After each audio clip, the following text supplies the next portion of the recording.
नमस्कार, India news दर्पण में आपका स्वागत है। मैं हूं संध्या। ये नजर डालते हैं इस वक्त की खास खबरों पर।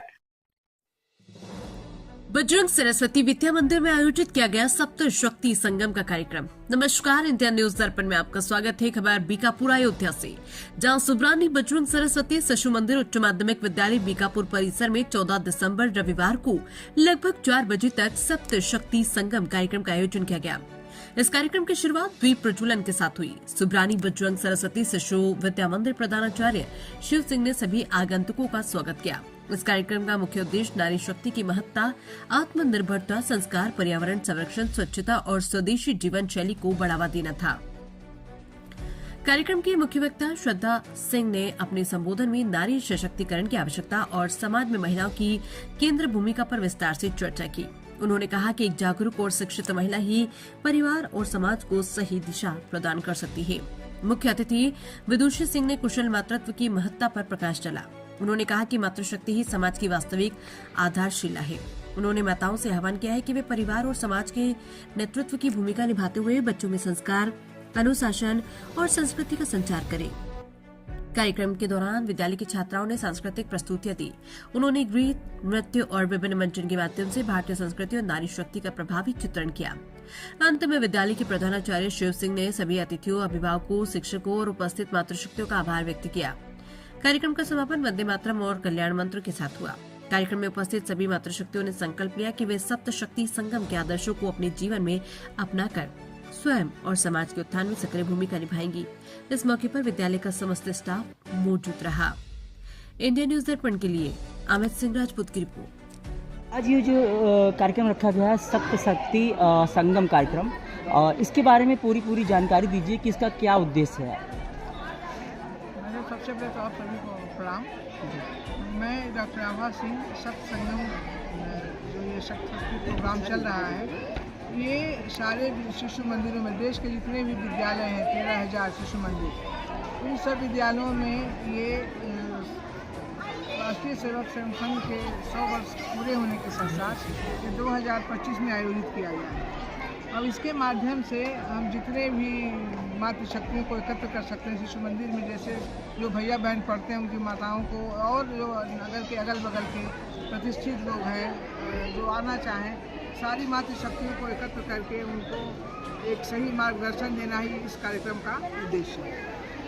इस कार्यक्रम के अंतर्गत हम जो पंच परिवर्तन का सिद्धांत शुरू किया गया है राष्ट्रीय स्वयं संघ के द्वारा, उसको हम हर घर तक पहुंचाने का प्रयास कर रहे हैं। जैसा कि आप जानते हैं कि जो शिक्षण संस्थान होते हैं वो सबसे बड़ा माध्यम होते हैं बातों को अपनी पहुँचाने का, चाहे वो प्राइमरी लेवल पे हो, चाहे सेकेंडरी पे हो, चाहे यूनिवर्सिटी हो, चाहे कॉलेज हो, क्योंकि ये शक्ति, युवा शक्ति और जो बच्चों की शक्ति ये सबसे बड़ी होती है।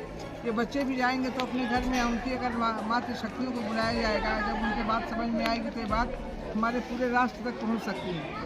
क्योंकि पुरुषों के पास आप जानते हैं कि बहुत कम समय होता है इन सब चीज़ों के लिए, तो मातृ शक्तियों का आह्वान करके एक नया अध्याय शुरू किया गया है कि सारे शिशु मंदिरों में, विद्या मंदिरों में मातृ शक्तियों को एकत्र करके और उनसे जो देश की वीरांगनाएं पहले की हैं अपनी संस्कृति को बताना, अपने इतिहास को बताना, जो कि अभी तक नहीं पता है।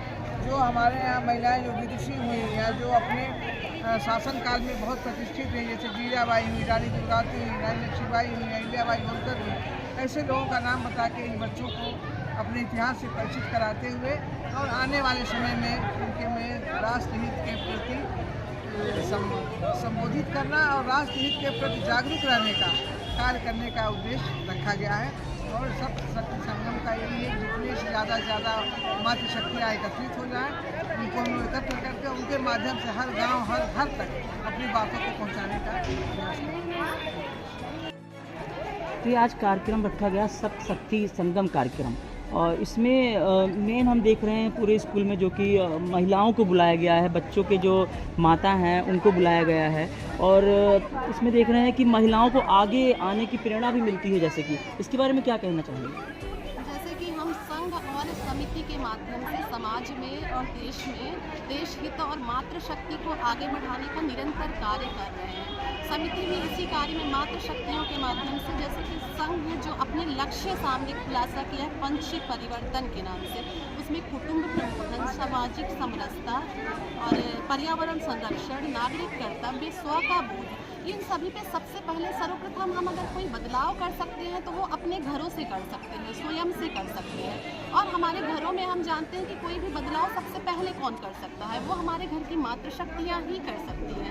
ये मातृशक्तियाँ बच्चों को ज़्यादा समय देती हैं, बच्चे हो या बच्चियाँ हो, उनको समय ज़्यादा देती हैं, संस्कारवान वही बना सकती हैं, गुणवान उनमें वही बना सकती हैं। जो हमारे जो संस्कृति है, जो अमूल धरोहर है, जो चीज़ों के प्रति जानकारी है, धर्म के प्रति जानकारी है, जो हमारे धर्म इतना वैज्ञानिक पूर्ण है, ये पर्यावरण को साथ में लेके चलते हैं। माता, धरती माता को जो माता माना गया है, पर्यावरण को, नदियों को जननी माना गया है, हर जगह माता का दर्जा दिया गया है, ये सब हमें सिखाएगा कौन? घर की माताएं।